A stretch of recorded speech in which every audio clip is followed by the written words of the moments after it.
So this concentration of CO2 becomes the stimulus for causing your brain to say, hey, we need to get rid of this thing that is making the blood more and more acidic. Okay. So the medulla oblongata notices this, triggers the intercostal muscles, the diaphragm, and says, hey, let's increase the rate of respiration to get rid of CO2. Another chemical factor would be O2 levels. All right. So you have these chemical receptors, chemoreceptors, and that's what I was saying is found in the heart. This is where the sensors for low O2 are found. So the heart signals the medulla once again, saying we need more oxygen. So whether it be CO2 levels or oxygen levels, this is a chemical regulation of respiratory rate and depth. Okay. When you're going into what's called hyperventilation, this is the body's way of getting rid of increased CO2. So, this increase in the rate of respiration, increase in the depth of respiration, the body is trying to keep you in homeostasis. So, hyperventilation can be a good thing. Hypoventilation is the opposite. So the body is going to slow down the rate of respiration when you don't have quite enough CO2. If you can imagine that being a thing, that's called alkalosis, which is the opposite of acidosis. So if I've been breathing too much and lose too much CO2, then my chemistry is out of whack in the body.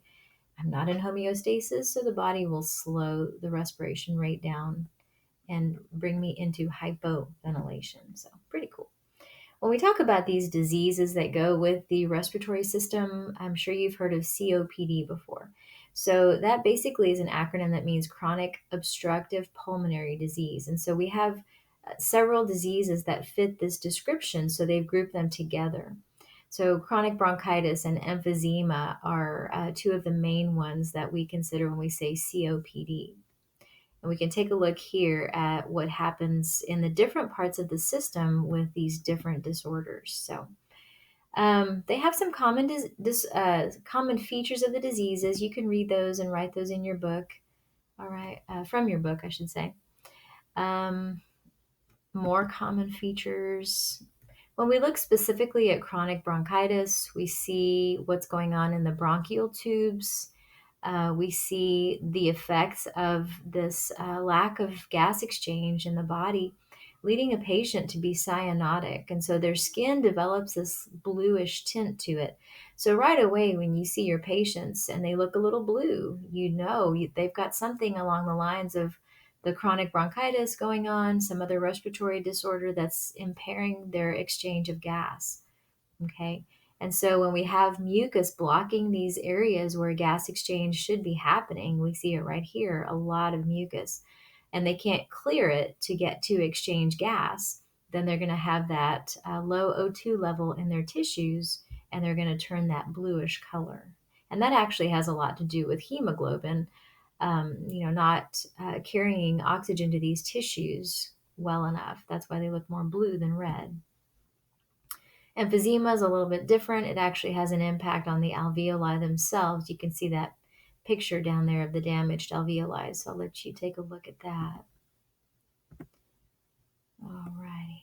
And lung cancer, we know this is a huge deal in terms of lifestyle, but also just the environmental effects of things on people's lungs. And so I don't have a lot of time to go into the details of lung cancer.